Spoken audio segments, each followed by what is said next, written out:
Para fins de documentação, estou utilizando a plataforma Zoom para supervisão longitudinal referente ao mês de dezembro, contemplando os municípios de Mesquita e Seropédica pelo programa Mais Médicos. Reunião agendada de supervisão longitudinal para as 8h30 do dia 23/12 de 2021. Agora são 8h33 e estamos utilizando alternativamente a plataforma Zoom devido a dificuldades de conexão na plataforma oficial da RNP. Agora, com 3 minutos de atraso, ainda nenhum dos médicos participantes conseguiu conectar. 2 outros já haviam tentado a conexão na plataforma da RNP. Dr. Eduardo Mariano e Epitácio Dorê. Estou no aguardo do ingresso dos demais. Boa noite, José. Me ouve bem?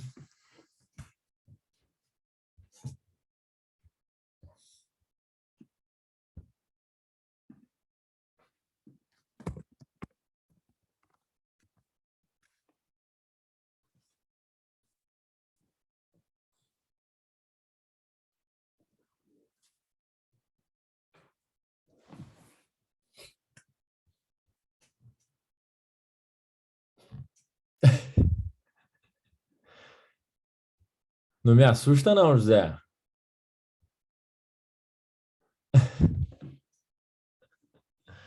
Tá tranquilo, cara. Só tenho eu e você.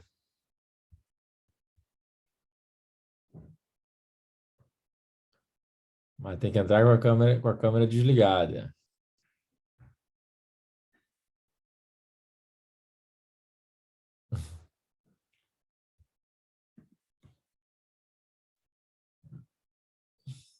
Boa noite, José. Me ouve? Boa noite. Acho que agora dá para ouvir, né?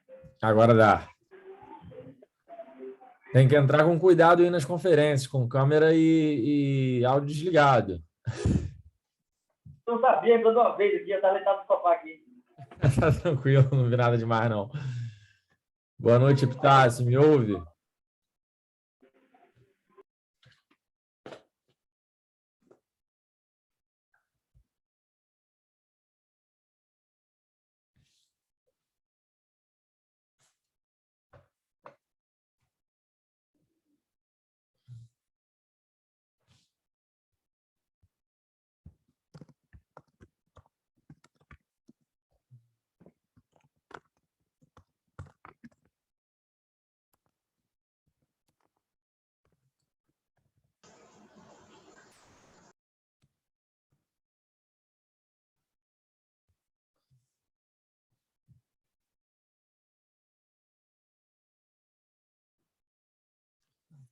Boa noite, Epitácio. Nos ouve?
Posso apertar?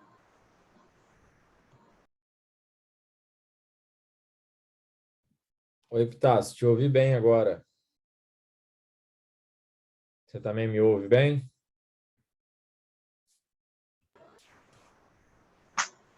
Alô, Humberto? Tá me Sim, ouvindo? tô te ouvindo bem agora. 100% não tá, não, mas estou lhe ouvindo. Entendi. Tá ótimo. Preciso aí da interação de vocês dois para não falar por uma hora sozinho, pelo amor, tá? Tá.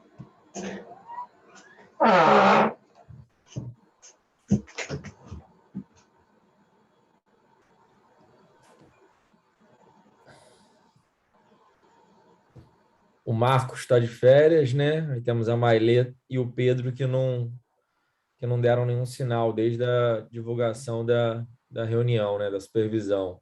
Uma data um pouco complicada, né? Véspera de Natal também. Espero aí um Tem absenteísmo isso, né? considerável. Pesa um pouco esse fato. É. A Sabrina estava tentando entrar, aquela de seropédica que sempre participa.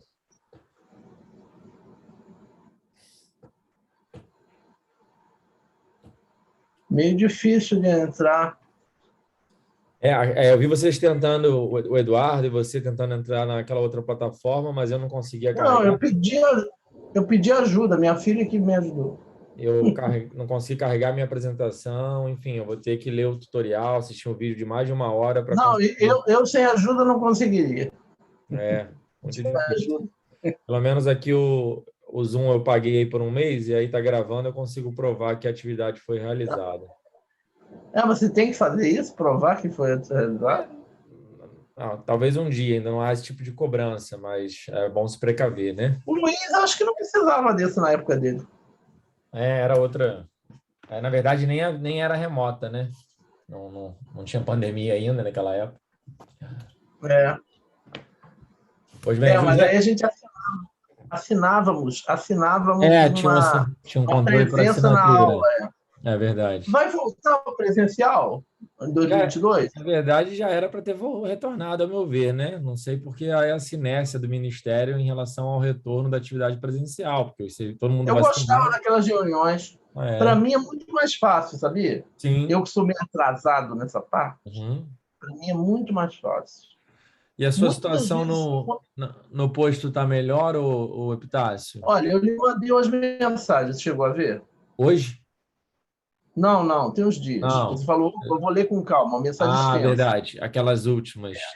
Eu tive movimento Eu naquele ainda não dia. pude apreciar, eu vou realmente dar A uma minha atenção. mensagem foi até num tom meio de despedida, mas algumas pessoas conversaram comigo, eu Uhum, resolvi tentar mais uma vez. entendi. Eu poderia, igual naquela época das férias, ter seguido aquela possibilidade que você me colocou. Uhum, Já cumpri meu tempo obrigatório, né?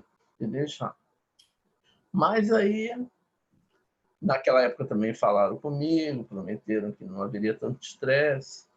E eu estou tentando, né, Humberto? Estou é, tentando, porque eu tenho que honrar meu compromisso. claro. Só que na minha mensagem eu coloquei o que falam, cara. Basta Sim, o Pepe e as câmeras que vão ver, entendi. entendeu? Eu atendo as crianças, entendeu? Eu Uhum, faço.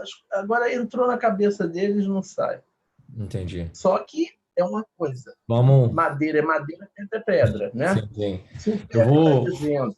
eu vou realmente dar um retorno das mensagens, mas vamos. Por conta do José aí também, né? Inclusive para não expor a sua situação, né, dessa maneira na conferência, a Mailê entrando aí, ó. Ó, que bom, mais uma Não, participante. Mas aí a gente conversa não, no não. privado depois, tá bom? Lógico, lógico. Melhor.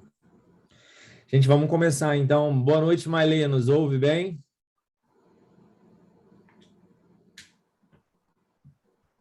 Tá conectando o áudio dela ainda. José tá com a gente?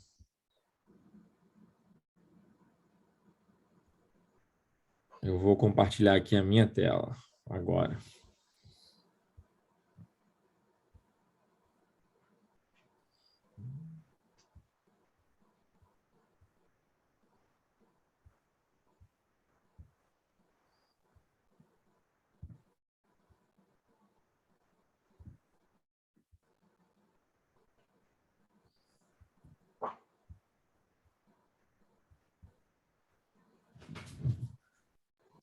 Boa noite, Malê. Nos ouve?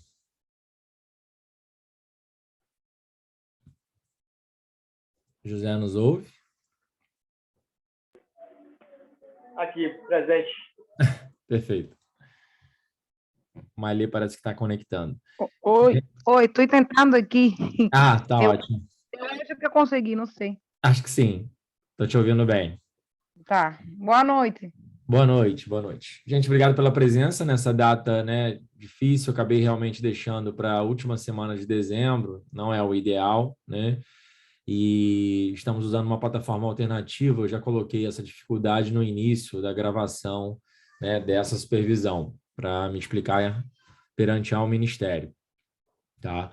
Hoje, então, eu trouxe um tema, né, que é a oftalmologia na APS. Por que eu trouxe esse tema? Porque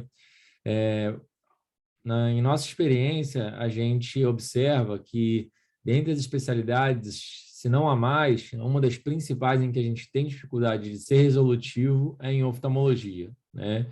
A gente acaba encaminhando muitos pacientes com queixas oftalmológicas para o especialista, né? Então, apesar de ser algo extremamente prevalente, queixas de rebaixamento de acuidade visual ou olho vermelho, o generalista, né, acaba manejando com uma certa dificuldade, né? E hoje a gente vai discutir um pouquinho para entender que nem tudo é conjuntivite, e dentro da conjuntivite também abre-se um leque, né? E como a gente pode, né, manejar de maneira mais racional quadros agudos na aula de hoje, porque as oftalmopatias crônicas, tá? A retinopatia diabética, né, o glaucoma e seu manejo, né, mais crônico, a gente vai abordar no mês que vem, porque senão ficaria uma aula extensa, ok? Alguma consideração de vocês sobre essa dificuldade em lidar com queixas oftalmológicas, né?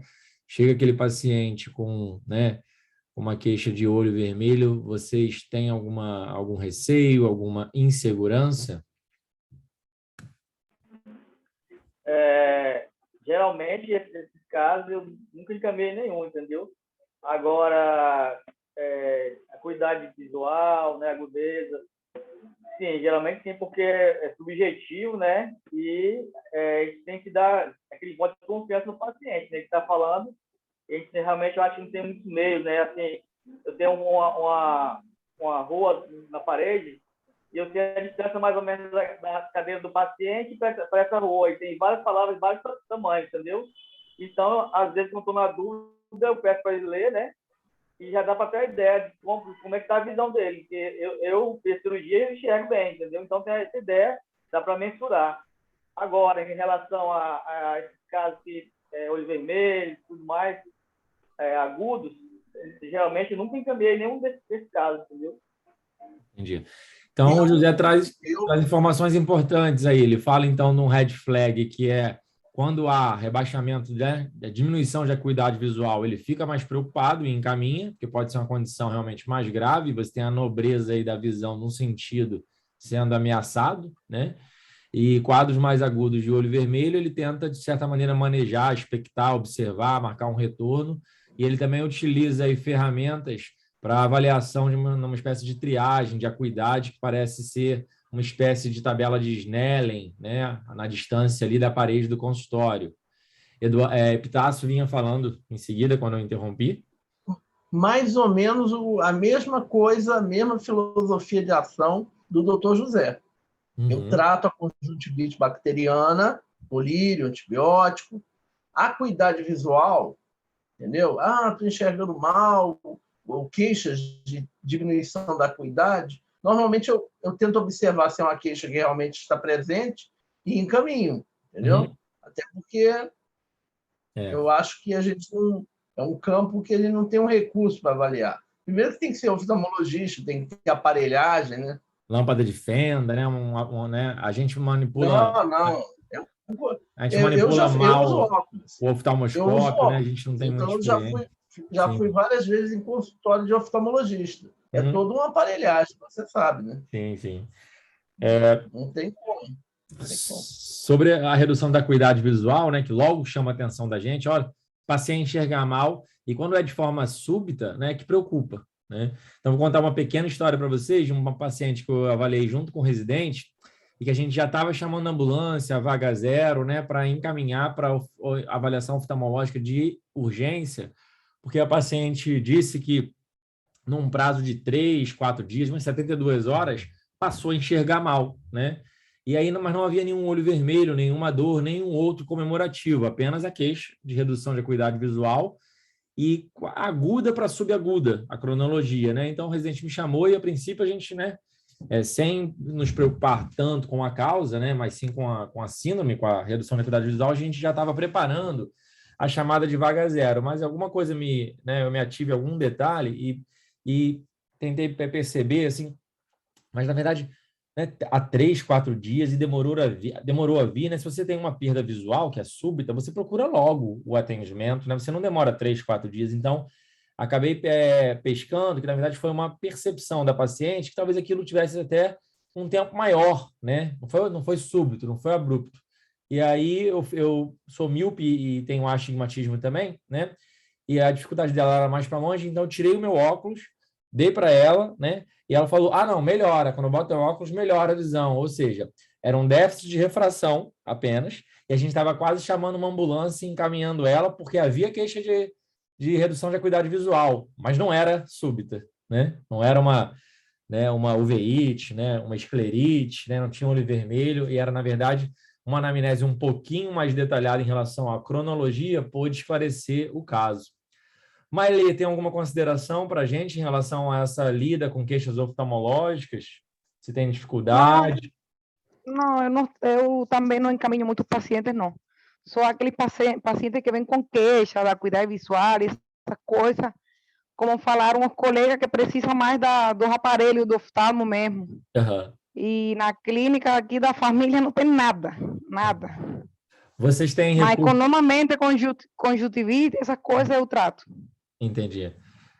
Vamos então agora começar aqui a apresentação. A gente vai ver alguns casos. Eu trouxe aqui um apanhado de achados oculares, né, no nosso dia a dia, no nosso cotidiano, meu e de colegas, tá bem? E a gente vai discutir um pouquinho e depois, se der tempo, a gente passa por uma apresentação mais teórica, com mais texto, tá? Então, essa foto eu recebi hoje de uma gerente, né, de uma colega, que estava preocupada que já há alguns dias estava com esse acometimento ocular, já estava em uso do famoso Silodex, que é colírio de cipro com Dexa sem melhora. O que vocês acham desse olho aí? Em termos de hipótese diagnóstica, né? Não havia redução de acuidade visual, tá bom?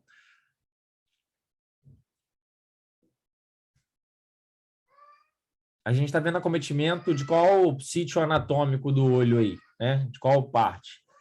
É a esclera, é a conjuntiva, é a íris, é a pupila, são os cílios? É a pálpebra? É a pálpebra, né? É a pálpebra. É a pálpebra, né? E se é a pálpebra, né? A gente... Eu só consigo ver a pálpebra também. Nada além disso. E na pálpebra existe uma condição muito prevalente em APS, né? Que a gente se depara, né, com frequência, que seria... Ordelo. Perfeito, Epitácio, né? Ordelo, famoso terçol, né? Que pode durar aí até 2 semanas, né? Sendo aí uma espécie de abscesso da pálpebra, né? Em que a gente pode ter uma conduta bem doloroso. Com compressas mornas, né? Com cuidado aí para não botar uma água fervente, provocar uma queimadura.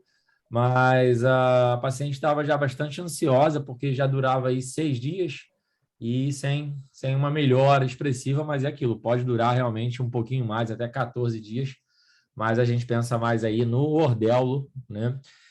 E um diagnóstico diferencial do ordelo, se ele perdura mais, se ele faz uma formação mais nodular, né, que representa um entupimento da glândula de Meibomius, se eu não me engano, né, salvo engano, seria o ordelo, que vem a casadinha com diagnóstico diferencial de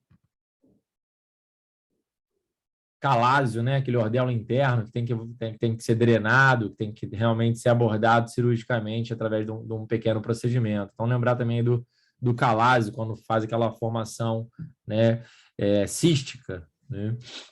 É bem mais raro, né? E não tem uma resolução, muitas vezes não tem uma resolução espontânea. A gente acaba tentando a pomada oftálmica também, né, com antibiótico, a Silodex é uma ótima opção, mas muitas vezes tem que ser referenciada para o oftalmologista, né?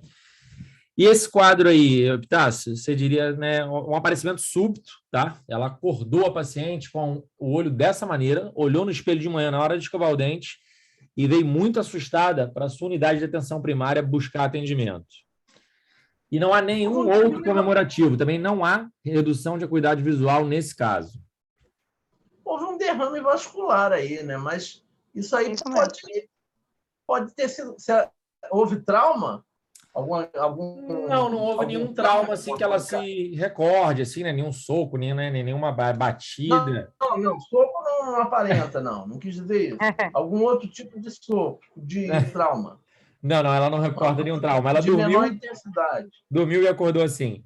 Pode ser que durante o sono tenha coçado, tenha, né, esfregado o olho. Um corpo estranho? Não trabalha com nada que possa liberar fragmentos nos olhos, não tem... Bem, mas a minha modesta experiência... o que eu já conversei com o oftalmologista, não necessariamente só um serralheiro, um marceneiro, fragmentos de emalha ou de madeira. Qualquer pessoa está sujeita a, por algum motivo, um corpo estranho. Sim. Um vento, alguns grãos de poeira... Aí ela irritou, coçou. Fica muito difícil. Ela não tem a sensação de corpo estranho no olho, tá? Ela, na verdade, é uma coisa... Não tem. José, mas você falou bem, parece um quadro hemorrágico, né? Uma ruptura de um pequeno vaso. Mas, sei lá, né? Pode ter originalmente um corpo estranho. Sim. Também acho um derrame ocular aí. Sim. E o que vocês fariam em relação a qual conduta a gente traçaria nesse caso?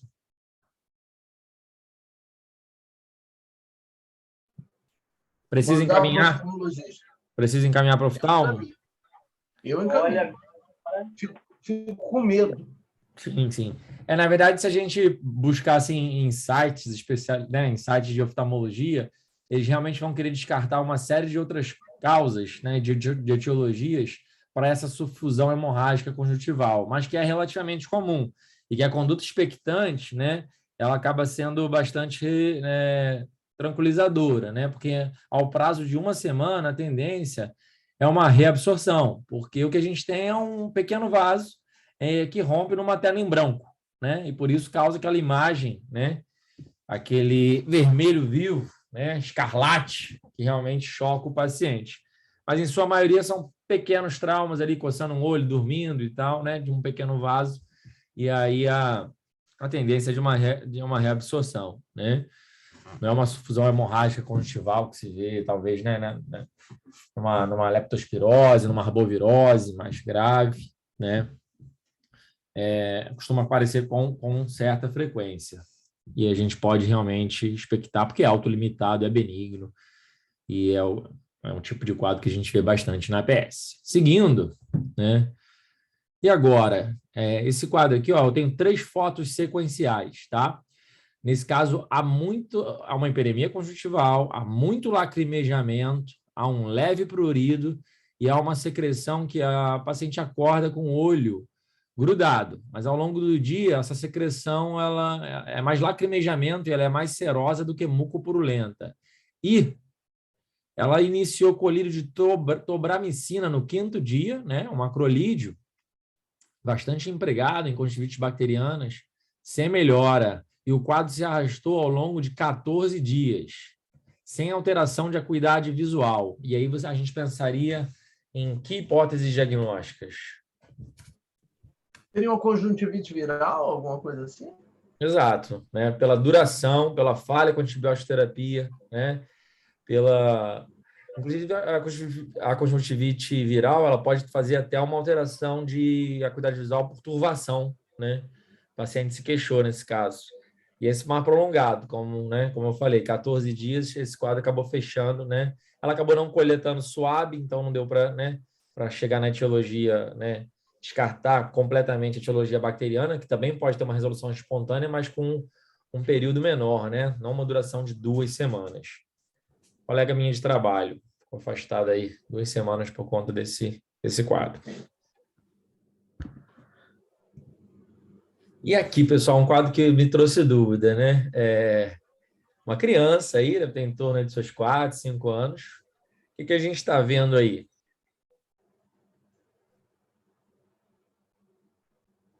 A foto em si, né? Ela, por mais que tenha uma boa resolução, é a foto da esquerda, né?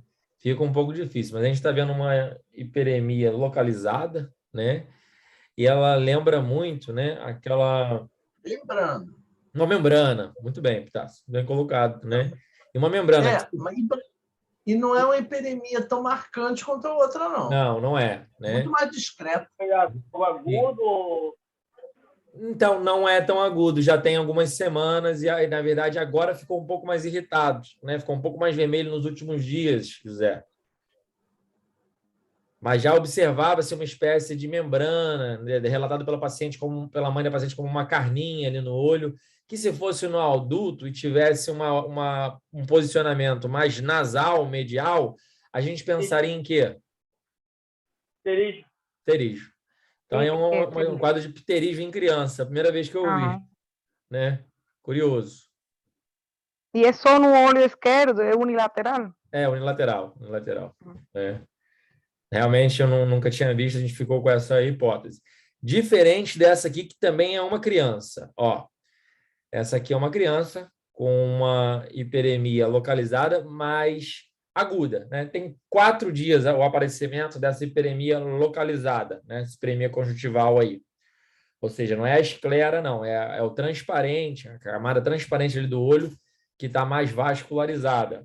E ela é localizada e não há alteração de acuidade visual. E, após uma conduta expectante, sem qualquer colírio, sumiu ao longo de 5, 6 dias, sozinho, espontaneamente. Aí a gente vai lembrar de um quadro que é a episclerite, tá? Que é diferente da esclerite, que seria uma condição mais grave, tá? Poderia levar realmente à perda da redução da acuidade visual definitiva, associada às vezes a doenças autoimunes, assim como o VIH, né? Tem que ser investigado. Mas a episclerite ela é autolimitada, e é uma hiperemia localizada, né? Em crianças aí, teve um curso autolimitado que não durou mais aí do que 5, 6 dias, né? Lembrar aí de um diagnóstico diferencial, então, de olho vermelho. O que causa? Acho que é uma reação inflamatória, não chega a ser infecciosa, entende? Né? Apostaria em causa idiopática, né? Acho que não teria uma etiologia, né? Em etiologia inflamatória mesmo, quer dizer, uma superfície da esclera. Uma reação alérgica a algo, talvez? Talvez tenha alguma relação com atopia, né? Realmente vamos ter que dar uma pesquisada. Talvez aqui tenha alguma informação que eu vou ter um texto. Leia para a gente, Epitácio. Episclerites. A episclerite é uma doença benigna, autolimitada, com inflamação do tecido episcleral superficial, pode estar associada a doenças do tecido conectivo. Hiperemia conjuntival localizada sem secreção, às vezes são acompanhadas de dor de pequena intensidade que melhoram espontaneamente. Não tem maiores consequências para o olho. Tratamento sintomático com compressas frias e lubrificantes oculares. Em episódio único, não é necessária investigação sistêmica. Beleza. Então, se há recorrência, a gente vai fazer uma investigação aí, né, de associação com doenças do tecido conectivo, enfim. Mas um episódio isolado, né, a gente não se preocupa. E aqui, o que vocês estão vendo nesse olho, pessoal? É um olho de um paciente que agora eu estou numa função de responsável técnico da CAP, e aí de 32 unidades me acessam, de certa maneira, em relação a dúvidas, né, o que fazer, vaga zero, chama ou não chama, né? No caso que a colega já tinha uma hipótese quando me acionou para a gente discutir conduta. O que vocês estão vendo? É um corpo estranho, hein? É um corpo estranho corneano, né? Exatamente. Com uma hiperemia reacional ali de conjuntiva importante, né? Então, dá para ver ali na íris, tá? Na topografia de córnea também, um corpo estranho de um paciente que não usa EPI, né? E um corpo estranho de origem metálica, tá mais para limalha de ferro, porque ele trabalha com esse tipo de material, né? Eu, de maneira folclórica, até carregava na minha maleta um super imã de rádio e já tentei algumas vezes extrair por eletromagnetismo corpos estranhos metálicos, né, como esse, mas não funcionou. Mas, de fato, não é tão folclórico assim. Ó. A gente pode ver... Ah, droga, eu não consegui botar o slide. Mas há uma caneta vendida, que é uma caneta que ela é mais precisa e tem um super imã na ponta que você tenta a remoção por eletromagnetismo. É um instrumento, né, do oftalmologista para esses casos, tá bem?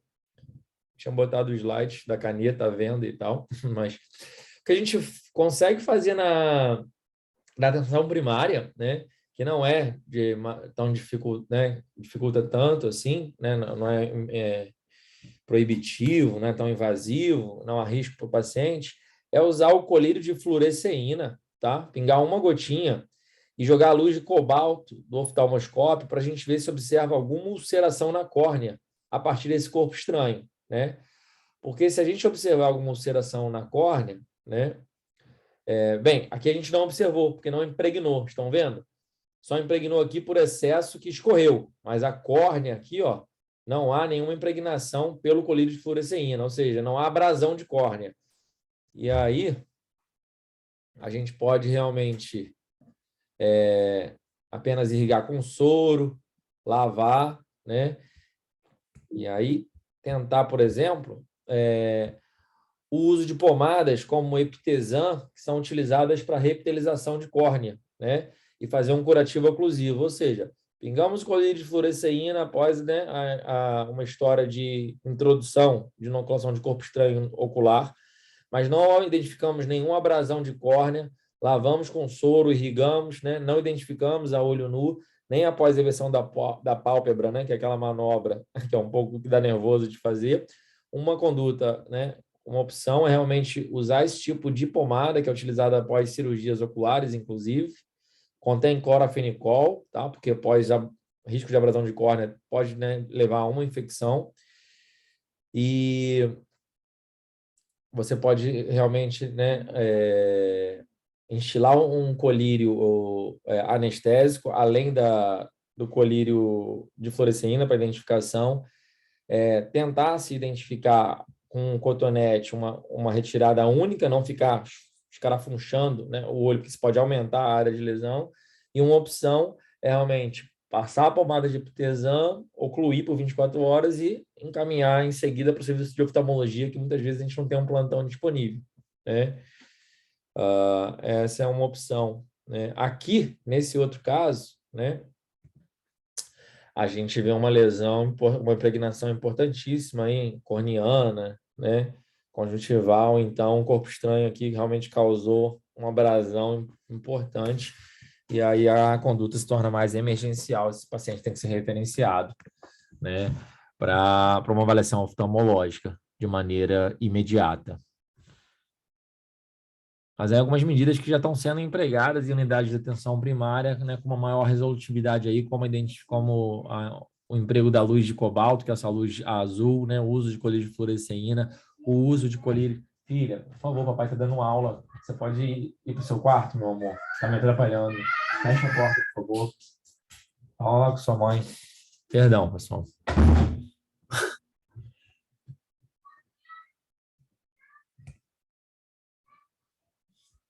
Agora, um quadro também que a gente observou ao longo desse ano, né, chama um pouco a atenção. Vamos ver se o vídeo vai rodar aqui.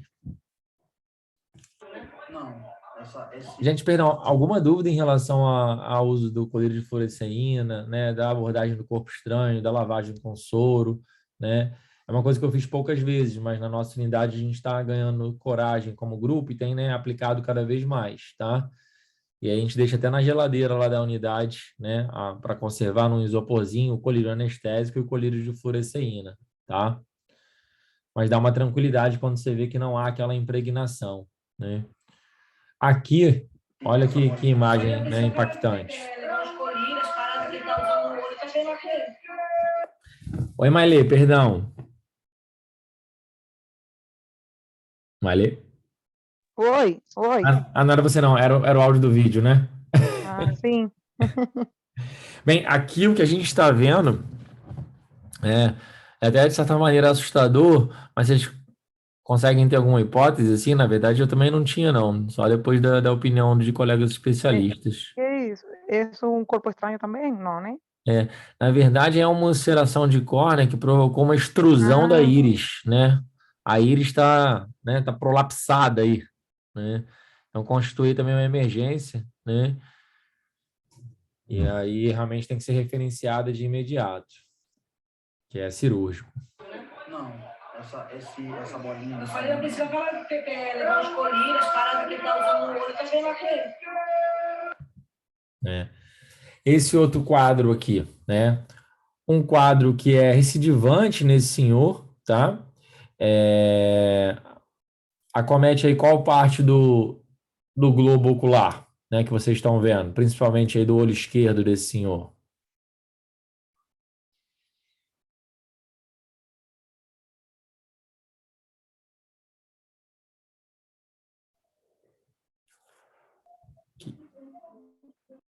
Que a gente vê aí, né, é mais uma hiperemia periorbitária, né, e um edema, né, e aí tá, o acometimento maior se dá aqui, né, no sulco nasal, medial, né, onde fica localizado o canal lacrimal. Então, esse quadro aqui é um quadro sendo recidivante de pequenos cálculos que obstruem ducto lacrimal, chamado de dacrocistite, né? E nesse caso, além de obstruir, tudo que obstruir o nosso corpo faz estase, tem chance de infectar, né? Nesse caso, é uma dacrocistite infectada, o paciente fez uso de clavulin, né? E foi encaminhado, né, para oftalmologia para desimpactação, liberação de ducto lacrimal por conta de pequeníssimos cálculos, tá? Dacrocistite, tá vendo? Aqui nessa referência, né, tem uma outra foto bastante parecida, trazendo o diagnóstico. Não sei se vocês já tiveram a oportunidade de ver. E aqui, nessa criança?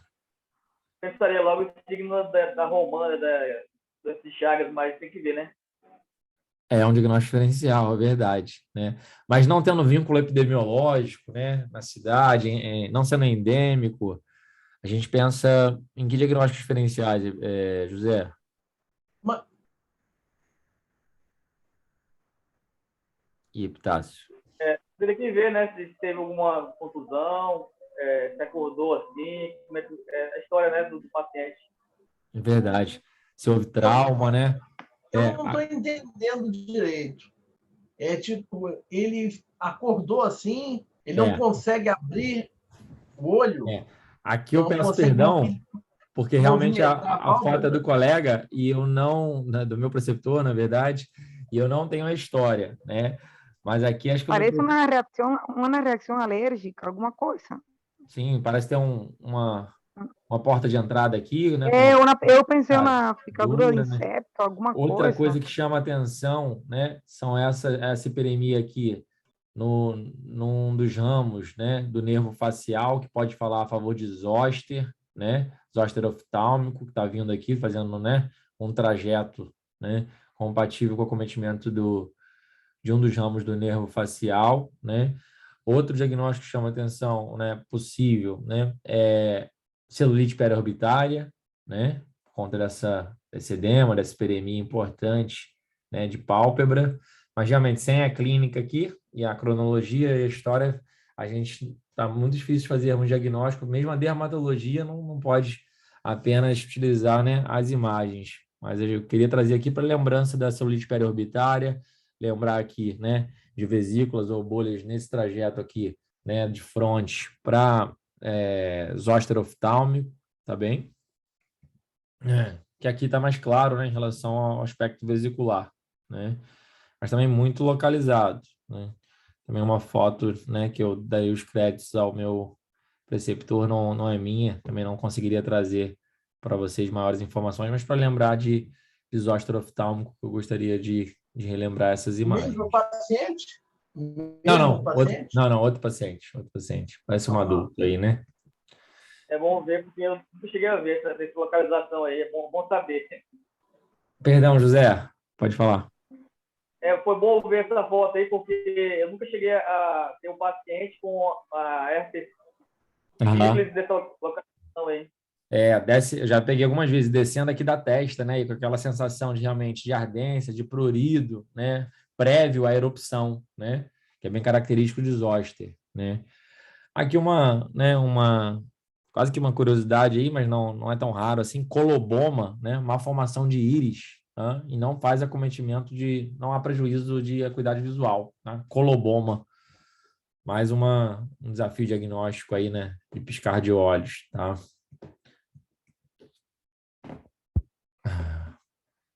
Deixa eu ver que horas são. 9h14, né?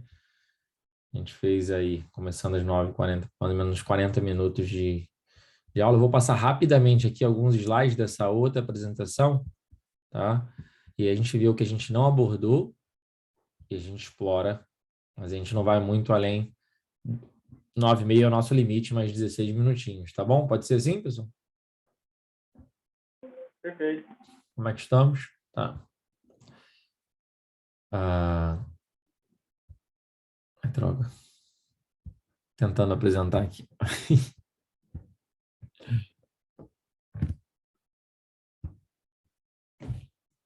Certo, então, essa é uma aula da residência, que tem essa metodologia do multiplica, realmente no sentido de reproduzir em outros cenários, né, e capacitar cada vez mais generalistas e médicos, né, de família e comunidade. Então, é uma aula em 2 etapas e a gente vai explorar, né, de uma maneira agora com maior base literária e menos através de imagens, as oftalmopatias agudas, muitas delas a gente já discutiu na apresentação anterior, né? Então, o objetivo da aula: saber realizar um bom exame físico ocular, reconhecer sinais e sintomas das afecções oculares agudas mais prevalentes, identificar sinais de alarme, já discutimos alguns aqui, e manejar as principais oftalmopatias agudas, né? Calma aí. Aqui. Então, aí realmente a anatomia ocular, que eu acho que não cabe a gente ficar aqui, né? Só para a gente bater o olho e lembrar das principais estruturas, né? A câmera anterior, né? Dividida aí pelo corpo ciliar para a câmera posterior, né? Eu sempre confundi, talvez vocês tenham a mesma dúvida entre esclera e conjuntiva, né? Lembrando que esclera é a parte branca do olho, conjuntiva é a membrana transparente logo acima, né? E aí, se a gente for realmente aprofundar na anatomia ocular, a gente vai tomar todo o tempo que temos para a discussão das questões mais clínicas, né, e práticas. Aqui, realmente, o teste que o José lembrou no início da aula, e é um instrumento simples e bastante potente para avaliar, né, déficit de refração, porque todo paciente, né, deve passar no oftalmo em algum momento da vida. Crianças até 5 anos, por exemplo, deveriam ser avaliadas para estigmatismo, ambliopia, né? E muitas delas não passam, né, nessa triagem. Então, se a gente puder estar fazendo isso no consultório, inclusive, porque muitas vezes, às vezes, eles nem têm, né, qualquer déficit de refração e conseguem ler até, né, as últimas linhas da tabela de Snellen, que idealmente, assim, tradicionalmente é usada numa distância de 3 metros, e a gente costuma marcar com caneta no chão essa distância, né? O José já calculou ali na sua sala, e o ideal é testar os olhos em separado e também com e sem correção, ou seja, com e sem óculos, né?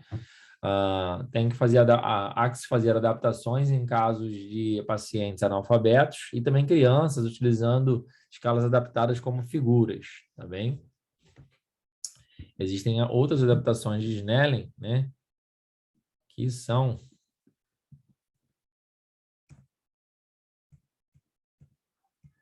que tem agora até dentro no celular, né? Que você faz uma distância de 35 centímetros, dada por vezes a dificuldade de ter impresso isso na sala, ou conseguir essa distância de 3 metros que muitas salas não permitem. Então, adaptações, né, em aplicativos de celular que você faz a uma distância de 35 centímetros. Mais uma vez, testando um olho de cada vez, né? Então, aqui, né, numa abordagem sindrômica em oftalmopatias agudas, discernir entre trauma, entre uma crise de glaucoma agudo, né, que estaria associada aí a vômitos, a cefaleia, né, e uma história prévia, muitas vezes, né, de glaucoma, uma midríase associada, né, com lacrimejamento, e de quadros inflamatórios, dos quais alguns aqui a gente já pôde observar através de fotos e exemplos na prática, né? Estando a ceratite, a iridociclite, a episclerite, esclerite, a blefarite, a conjuntivite e a conjuntivite neonatal também, que é um quadro aí com uma abordagem diferente por conta da faixa etária. As causas graves dessas inflamatórias e ameaçadoras à visão estariam mais condicionadas à ceratite, à iridociclite, ao glaucoma, a crise de glaucoma e ao trauma, né? Então, todas elas acabam cursando com o principal red flag e sinal de alerta, que é, né, redução de acuidade visual, que a gente já tem como um consenso, né, para nós. Epitácio, pode ler esse slide para a gente, por favor?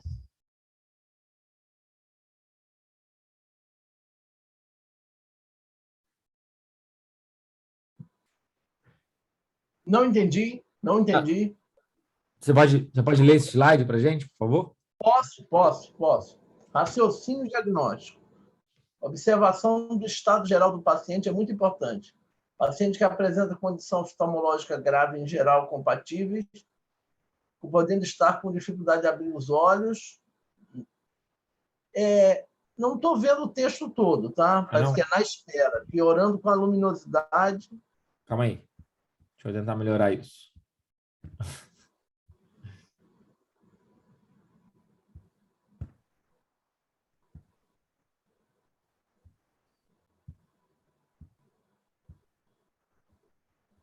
E agora? Não.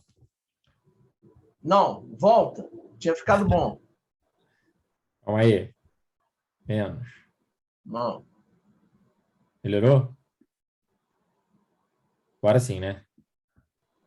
Acho que sim. Observação, raciocínio diagnóstico. Ainda não leio o texto todo, não. Raciocínio diagnóstico. Observação do estado geral do paciente é muito importante. Paciente que apresenta condição oftalmológica grave, em geral, terá a parte está coberta e terá que compatíveis. Pode deixar que eu leio, então, Epitácio, porque realmente a visualização de vocês está prejudicada. Porque a tela com os nossos nomes e você ocupa parte do que está escrito. Paciente que apresenta condição oftalmológica grave, em geral, terá queixas compatíveis, podendo estar com dificuldade de abrir os olhos da sala de espera, piorando com a luminosidade e aparentando ter dor. Patologias da conjuntiva e da pálpebra não costumam causar sensação de corpo estranho nem fotofobia. Sintomas respiratórios agudos e secreção ocular falam a favor de quadros benignos, que podem ser manejados pela APS, como conjuntivite, ordelo, etc. né? Realmente, quando associados, né, a rinorreia, né, a sintomas, né, de rinite vasomotora, né, podem realmente falar a favor de conjuntivites alérgicas, né, e tranquilizam um pouco, né, em relação à benignidade do quadro, né? Um exame físico direcionado, né, deve levar em conta a avaliação das pupilas, né, se são isocóricas e fotorreagentes, né? No glaucoma agudo, a pupila é fixa, né, e há uma midríase, né, em torno de 4 a 5 milímetros, né?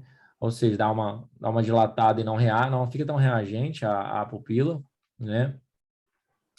Um tamanho de pupila muito pequeno, 1 a 2 milímetros, né? Sugere uma ceratite infecciosa, uma úlcera de córnea ou uma irite também, né? Quadros mais graves, ou seja, né, essa avaliação pupilar é simples e importante, depende apenas muitas vezes de uma fonte de luz, né? Como a lanterna. A avaliação da conjuntiva e esclera, né? O padrão de hiperemia. Se em conjuntiva bulbar mais palpebral sugere conjuntivite aguda, se a hiperemia mais acentuada no limbo, ou seja, entre a transição da córnea com a esclera, sugere patologias mais graves, como uveíte, que está relacionadas a doenças sistêmicas, como colagenose, né? A avaliação da córnea, realizada através de colírio de fluoresceína, como a gente viu na apresentação anterior, podendo ser visualizada a ulceração ou presença de corpo estranho, né? Então, se a gente quiser ampliar aí a resolutividade e o arsenal da maleta, incluir aí o colírio de fluoresceína. Aqui, condições mais graves que chamam a atenção, como o ifema, que é sangue na câmara anterior, né, fazendo um nível aí de sangue, bem como o hipópio, que é exudato, né, pus na câmara anterior. Também condições que devem ser referenciadas de maneira emergencial ao oftalmologista, né? Outros sinais de alerta em paciente com olho vermelho, né, que a gente não manda, né, para casa apenas com colírios antibióticos, né, ou colírios anti-inflamatórios, por exemplo. A diminuição da acuidade visual, que a gente já consensuou, uma dor ocular importante, reflexo pupilar ausente ou diminuído, né, poderíamos estar aí à frente a uma crise de glaucoma, trauma, né, e hipópio e fema, que são essas duas imagens de coleção na câmara anterior que vimos no slide anterior, né. Patologias agora que podem e devem ser tratadas na APS após excluídos esses sinais de alarme, né? Então aí as conjuntivites, né? Inflamação da conjuntiva, etiologia infecciosa, bactéria, vírus ou fungo, ou ainda alérgica, cursa com hiperemia conjuntival, edema palpebral e sensação de areia nos olhos, com lacrimejamento e prurido. Prevalência maior é de etiologia viral, né? Quadro agudo autolimitado, tanto na viral quanto na bacteriana, e o tratamento objetiva mais o alívio dos sintomas. E a alérgica, sintomas semelhantes, com prurido e estigmas de atopia, como a gente falou, né? Espirros, né? Sintomas vasomotores relacionados aí a um quadro de atopia. Aqui alguns dados comparativos em que a gente pode tentar diferenciar. Existem até calculadoras, mas que, né, ajudam um pouco, às vezes, nessa diferenciação etiológica, mas entender que a bacteriana vai ter aquela secreção, né, diária mais importante, a viral não vai ter tanto essa secreção mucopurulenta, vai ter mais o lacrimejamento, né, e o prurido vai ser diferencial mais para alérgica. No mais, assim, a interface, a interseção de sinais e sintomas delas são muito grandes, né, e a diferenciação, por vezes, é difícil. E aí é muito... O paciente, por vezes, né, ele medicamentaliza muito essa consulta da conjuntivite, né? A gente costuma afastar, né? Porque pelo risco da maior parte da etiologia ser viral, né? Afastar por pelo menos uns 5 dias, e é muito difícil a gente não ceder a um colírio, né?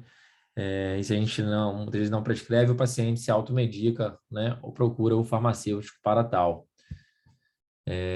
O tratamento aí da bacteriana realmente vai envolver colírio antibiótico. Na rede, por exemplo, do Rio, a gente tem a oferta de colírio de gentamicina, faz uma gota de 4 em 4 horas por 5 dias, né? Não sei se vocês têm esse recurso na farmácia de vocês, algum tópico Aqui tem, na oftalmológico. farmácia da clínica onde eu trabalho tem gentamicina. Tem genta também? Ah, legal, né? Então a gente tem essa opção, né? E na viral, né, o uso de sintomáticos que o paciente costuma muito usar é colírios com nafasolina, né, que é o vasoconstrictor antihistamínico, que melhora ali aquela congestão, né, e o problema é que há o risco dele usar isso de maneira abusiva e sempre que tiver um olho vermelho, tá usando colírios de nafasolina, né, e aí deixar, às vezes, mascarar, por vezes, uma condição mais grave, né. Eu acho que o Moura Brasil, né, é um colírio com nafasolina, por exemplo, né, um clássico colírio utilizado de forma universal para olho vermelho, né, com esse risco de banalizar a automedicação, né. Medidas gerais no tratamento da conjuntivite alérgica, né, uso de antihistamínicos, né, colírios de corticoides devem ser evitados, né, além do colírio de gentamicina, a gente vê uma oferta, por exemplo, de colírio de dexametasona, Mailê, né, na rede, muitas vezes, colocado no remume. Vocês têm também colírio de corticoide? Na minha lá não tem nada. Não tem nada lá, José? Lá não tem. Não tem? Por vezes, às vezes é melhor até realmente não ter, para a gente não estar passando o Max Dex aí sem realmente a necessidade. Né? Compressas frias a gente usa, né, no soro, né, gelado, dá aquele alívio, né? Qual é o outro mesmo? Não é ácido bórico, estou confundindo, que a gente, né, que a nossa mãe colocava compressas frias, como é que é? Além do soro gelado. Não estou me recordando agora. Mas é uma solução também inócua. Aqui lembrar um pouquinho da blefarite, que é um quadro um pouquinho diferente, que vai acometer, né, o corpo ciliar e vai trazer aquela seborréia, aquela caspa com formação de crostas nos cílios, né?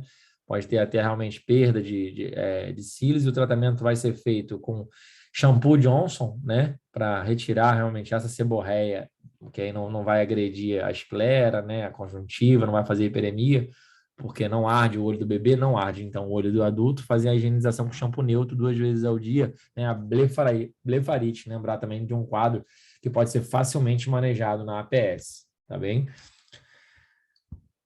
Ordel e calásio a gente já explorou, né, na aula anterior, né, também de manejo, né, na APS, né, a não ser que o calásio seja refratário e fique incomodando através da obstrução ali da glândula de meibômios, né, mas muitas vezes autolimitado, poucos vão precisar da drenagem cirúrgica, né, pode realmente ficar feio, né, o ordelo dessa maneira, né, e o calásio vai fazer aquela formação realmente mais nodular e pode ter um curso mais crônico, né.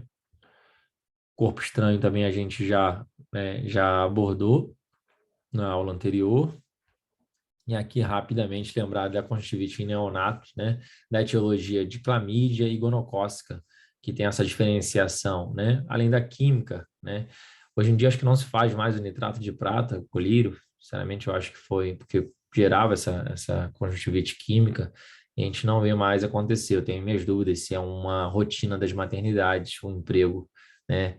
De colírio de nitrato de prata.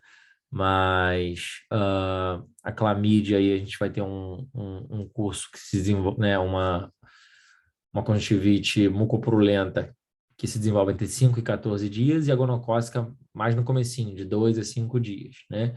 E lembrar realmente do risco da clamídia levar também a um quadro de pneumonia respiratória associada, a gente vai tratar com azitromicina ou eritromicina, né, que é um macrolídeo que cobre clamídia, né, no bebê, um antibiótico sistêmico, e a gonocócica a gente vai tratar, né, com dose única de ceftriaxona.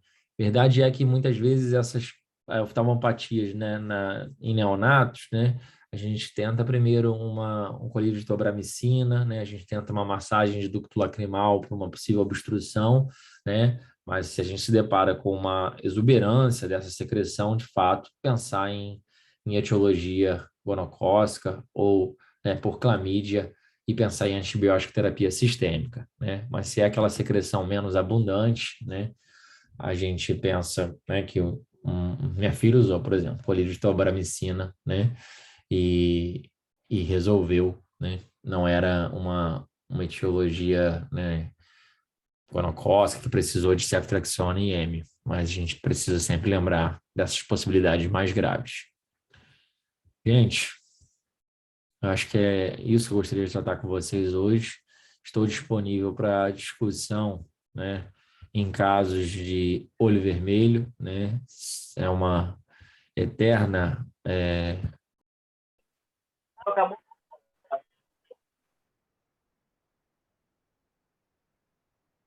Perdão, eu saí rapidamente, sem querer,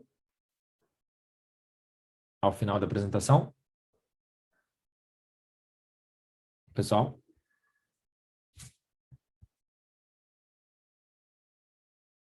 Gente, eu fiquei offline por um tempo. Ou eu estou o tempo todo aqui? Eu apenas encerrei o compartilhamento de tela.